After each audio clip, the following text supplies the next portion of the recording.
নমস্কার, দেখছেন কলকাতা টিভি। আপনাদের সঙ্গে রয়েছে আমি রুমকি। দেশ বিদেশ বাংলার বাছাই করা খবর নিয়ে শুরু করছি সেরা 10।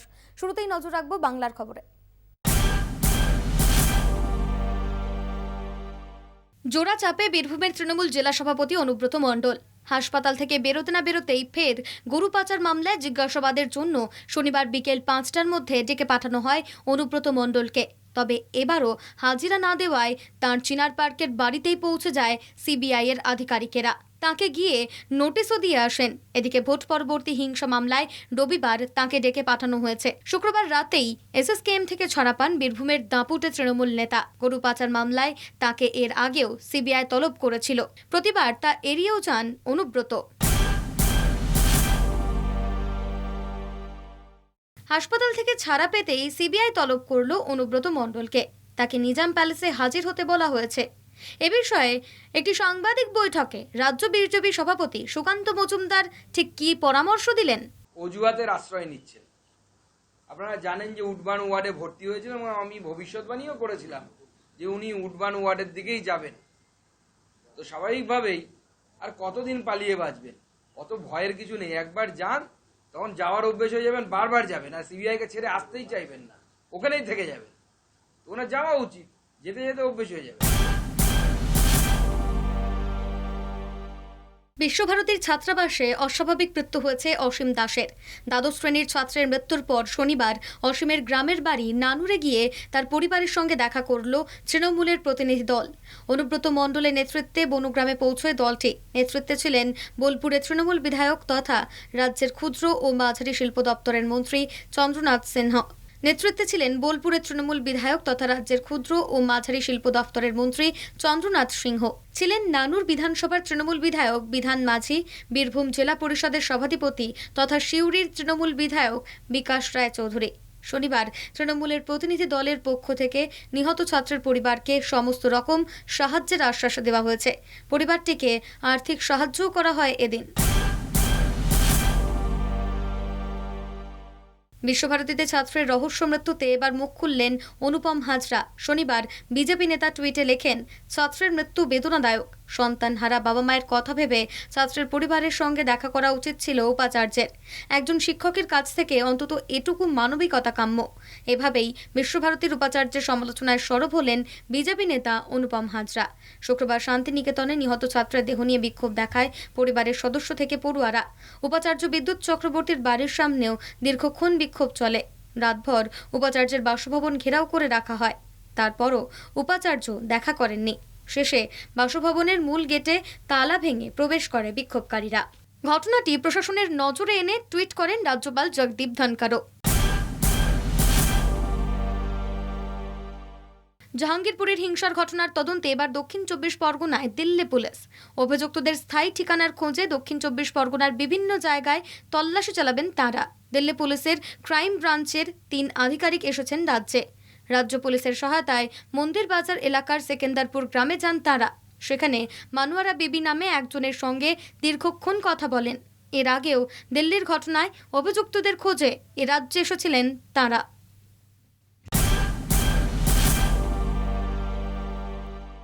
মাওবাদীদের নামে খেলা হবে পোস্টার। ঝাড়গ্রামের মানিকপাড়া বাজারে সাদা কাগজে লাল কালিতে লেখা ওই পোস্টারকে কেন্দ্র করে চাঞ্চল্য ছড়ায় এলাকায়। খবর পেয়ে মানিকপাড়া থানার পুলিশ পোস্টারটি বাজেয়াপ্ত করে। পুলিশ সূত্রে খবর, কিষণজির অমরত্বের দাবি জানিয়ে লাল কালির পোস্টারে লেখা, এতদিন জনগণের সঙ্গে তৃণমূল খেলেছে, এবার মাওবাদীরা খেলবে তৃণমূলের সঙ্গে। পুলিশের দাবি, এলাকায় উত্তেজনা তৈরি করতে উদ্দেশ্য প্রণোদিতভাবে ওই পোস্টার লাগানো হয়েছে। যদিও পোস্টার পাওয়ার পর থেকে ঝাড়গ্রামে ঢোকা ও বেরোনোর রাস্তায় নাকা চেকিং শুরু করেছে পুলিশ।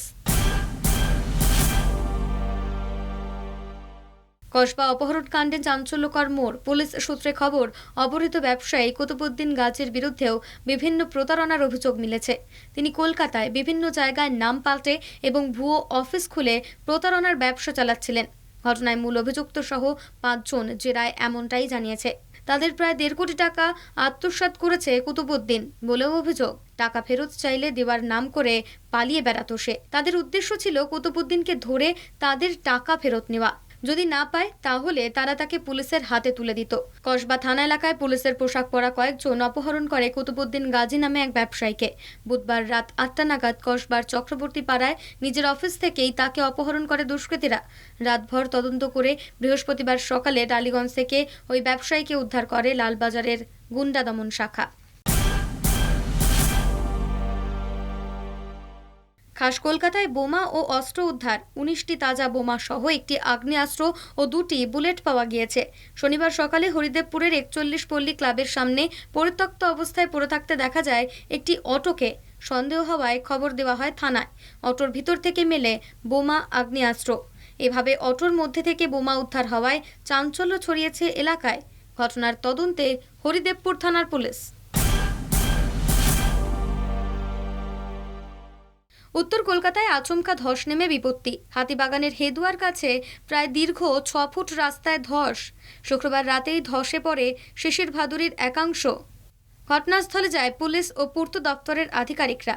কিছুদিন আগেই রাস্তার কাজ হয়েছিল বলে সূত্রের খবর। যদিও শনিবার ছুটি ছিল বলে কিছুটা রেহাই, তবে দ্রুত রাস্তা সরানো না হলে কাজের দিন সমস্যায় পড়তে পারে সাধারণ যাত্রীরা।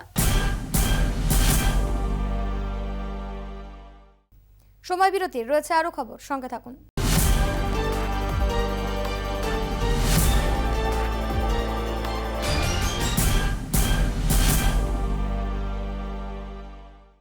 ফিরে এলাম বিরতির পর। নজর রাখবো দেশের বাছাই করা খবরগুলির দিকে।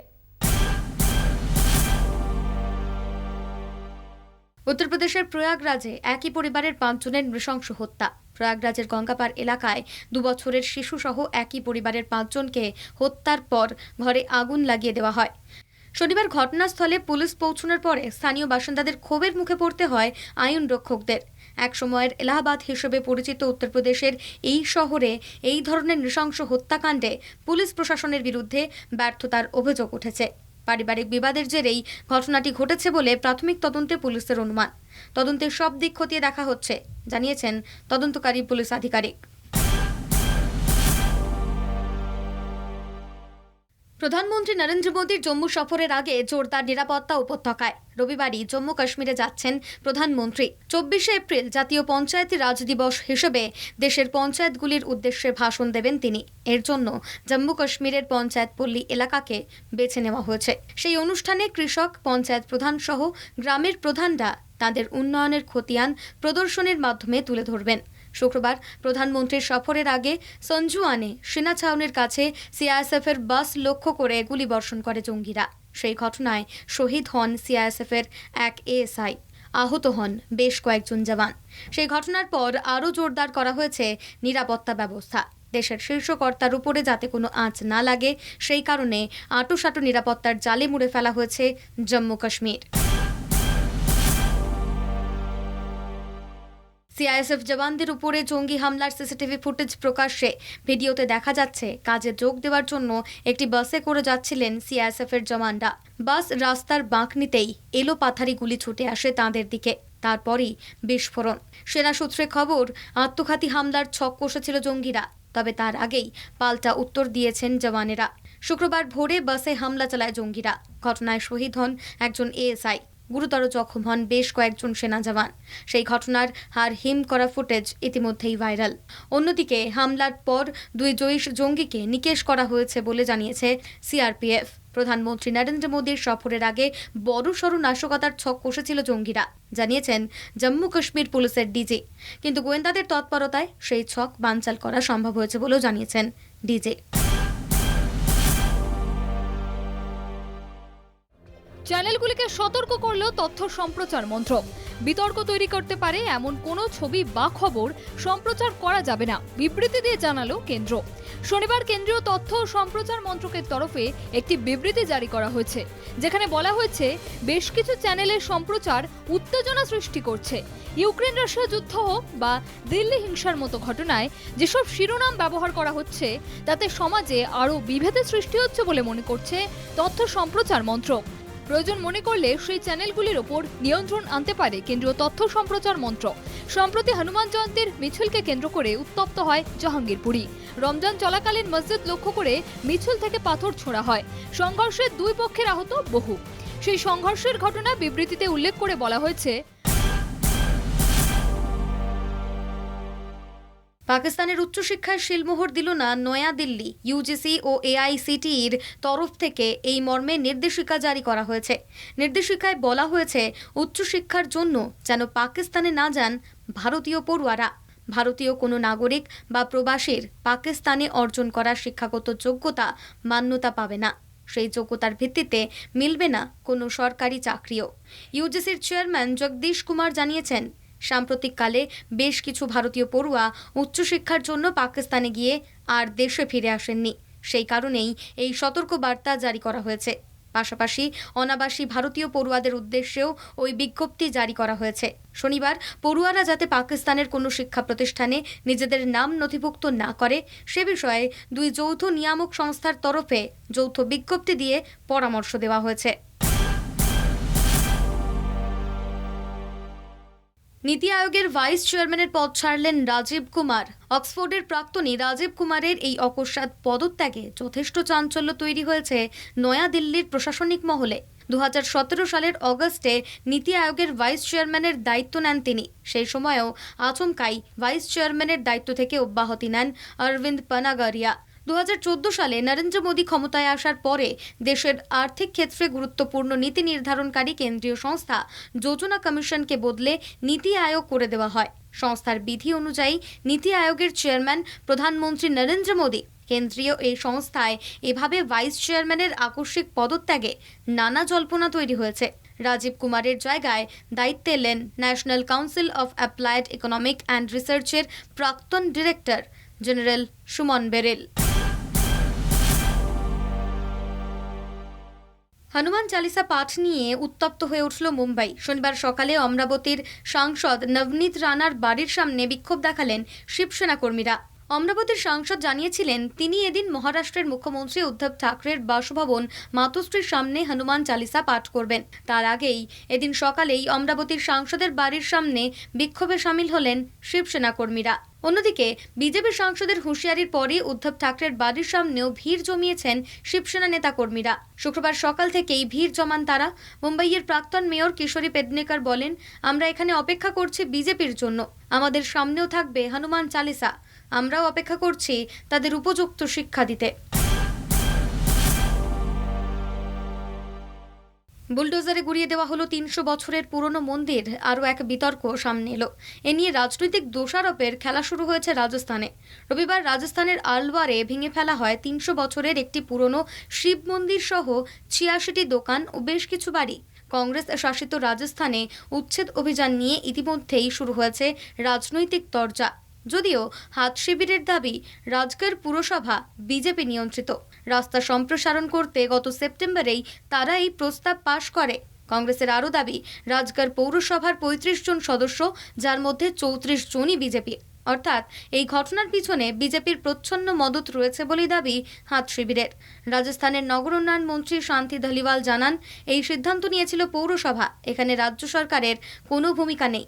যদিও এ বিষয়ে রাজস্থান বিজেপির প্রধান জানান, গোটা ঘটনার তদন্তের জন্য একটি 5 সদস্যের তদন্ত কমিটি গঠন করা হয়েছে, যারা তদন্ত করে রিপোর্ট জমা দেবেন। সময় বিরতির রয়েছে আরও খবর, সঙ্গে থাকুন।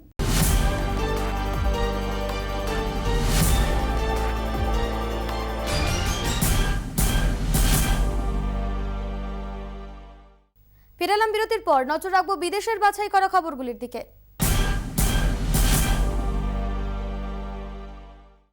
মারিউপোল দখলের পর এবার পুতিনের নজর পূর্ব ইউক্রেনের দিকে।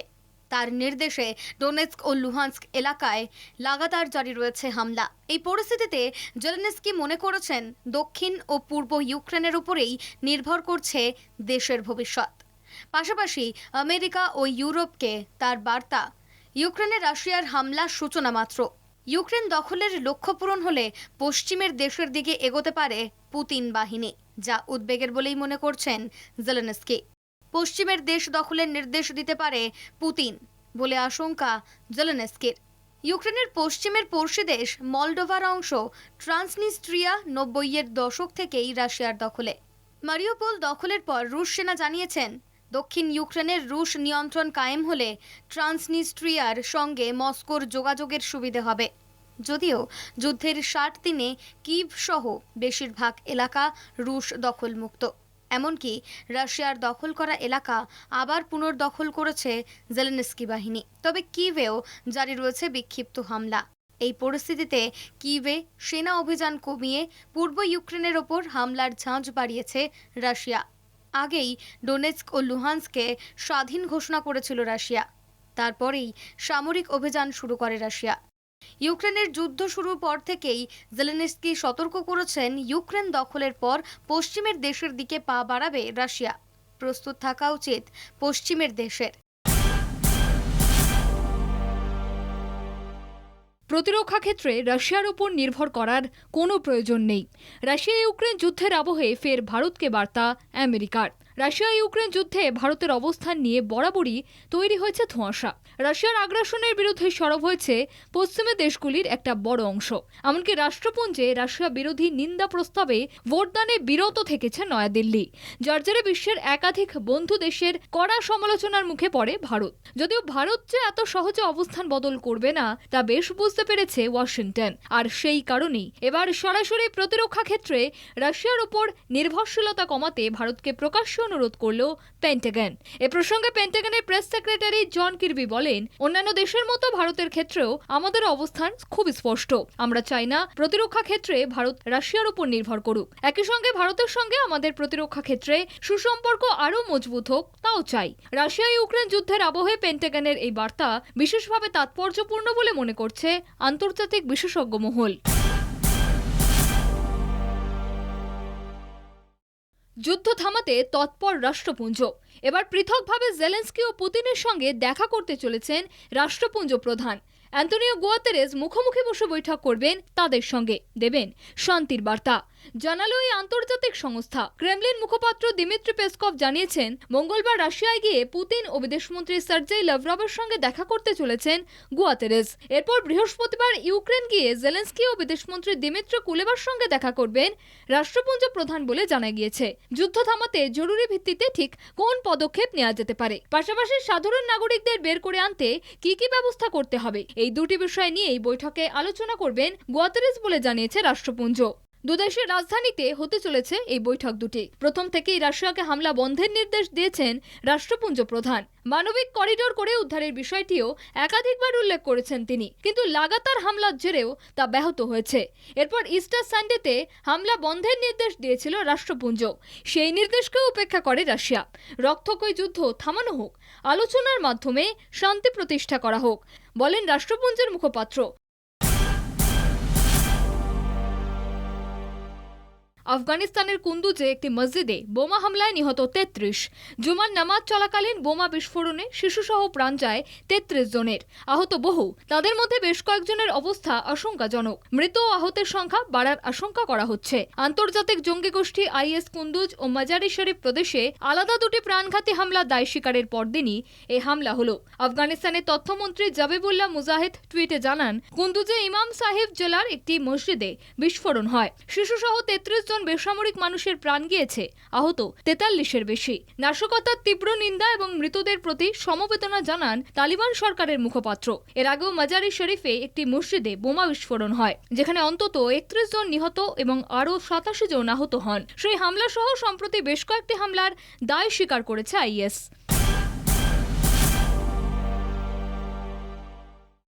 দক্ষিণ কোরিয়ার বিদায়ী প্রেসিডেন্ট মুন জায়-ইনের প্রশংসায় পঞ্চমুখ কিম জং উন। উত্তর কোরিয়ার শাসক সম্প্রতি ধন্যবাদ জ্ঞাপন করে একটি চিঠি পাঠিয়েছেন মুনকে। ব্যক্তিগত সেই চিঠির কথা প্রকাশ্যে এসেছে শনিবার। কোনো রাষ্ট্রপ্রধানের প্রশংসা করে কিমের এই ধরনের চিঠি পাঠানো ইতিহাসে খুবই বিরল বলে জানাচ্ছেন কূটনৈতিক বিশেষজ্ঞরা। আগামী 10ই মে থেকে দক্ষিণ কোরিয়ার প্রেসিডেন্টের গদিতে বসতে চলেছেন অতি রক্ষণশীল হিসেবে পরিচিত রাজনীতিবিদ ইউন সোক ইয়োল। নিজের মেয়াদ শেষের আগে তাই গত বুধবার কিমকে একটি ব্যক্তিগত চিঠি পাঠিয়েছিলেন মুন। প্রায় সঙ্গে সঙ্গেই যার উত্তর পাঠান কিমও। উত্তর কোরিয়ার সরকারি সংবাদ সংস্থা KCN এর তরফে শনিবার জানানো হয়েছে, দুই দেশের মধ্যে সম্পর্ক শোধরানোর ক্ষেত্রে এতদিন মুন যে ভূমিকা নিয়ে এসেছেন তার ভূয়সী প্রশংসা করেছেন কিম। সীমান্তে সামরিক উত্তেজনা কমানোর জন্য কিম ধন্যবাদও জানিয়েছেন মুনকে। উত্তর কোরিয়ার সরকার আরও জানিয়েছে, অবসরের পরেও দুদেশের মধ্যে সামরিক দ্বন্দ্ব কমাতে অগ্রণী ভূমিকা নেবেন মুন।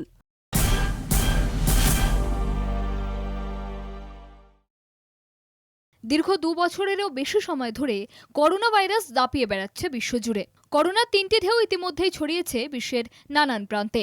ওমিক্রনের সাম্প্রতিকতম ভ্যারিয়েন্ট এক্সি চিন্তার কারণ হয়ে দাঁড়িয়েছে চিকিৎসকদের কাছে। এই পরিস্থিতিতে চীনের সাম্প্রতিক ঊর্ধ্বমুখী করোনা সংক্রমণ চতুর্থ ঢেউয়ের ইঙ্গিত বহন করছে। আর এই আবহে সম্প্রতি ব্রিটেনে এক করোনা রোগীর দেহে একটানা 505 দিন করোনা ভাইরাসের উপস্থিতি দেখা গিয়েছে বলে জানিয়েছেন বিশেষজ্ঞরা। এর আগে দেখা গিয়েছে কোমরবিডিটি না থাকলে কোনো করোনা রোগীর দেহে 7 থেকে 10 দিনের বেশি ভাইরাসের দেখা মিলত না। কিন্তু ব্রিটেনের ঘটনা এখনো পর্যন্ত সংক্রমণের নিরিখে দীর্ঘতম। সেখানে এক করোনা রোগীর দেহে 505 দিন ভাইরাসের উপস্থিতি লক্ষ্য করা গেছে। সংক্রামক রোগ বিশেষজ্ঞ চিকিৎসক লুক ব্ল্যাকডন স্লেল এমনটাই জানিয়েছেন। এর আগে বিশেষজ্ঞরা জানিয়েছিলেন এক রোগীর দেহে 335 দিন ধরে করোনা ভাইরাসের উপস্থিতি লক্ষ্য করা গিয়েছে। আরটিপিসিআর পরীক্ষার মাধ্যমে জানা গিয়েছিল সেই তথ্য। তখনও পর্যন্ত ওটি ছিল করোনার দীর্ঘতম সংক্রমণ। তবে সম্প্রতি ব্রিটেনের 505 দিনের সংক্রমণের খবর সেই রেকর্ড ভেঙে দিল। চলতি সপ্তাহের শেষেই এ বিষয়ে আলোচনার জন্য পর্তুগালে একটি রোগ সংক্রান্ত বৈঠকের আয়োজন করা হয়েছে। সংক্রামক রোগ বিশেষজ্ঞ চিকিৎসক লুক ব্ল্যাকডন স্লেলের দল সেই বৈঠকে অংশগ্রহণ করবেন।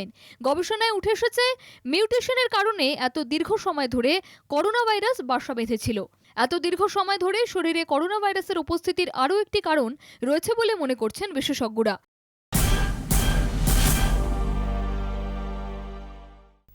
সেরা 10 এখন এই পর্যন্তই। দেখছেন কলকাতা টিভি, রাত দিন 7 দিন।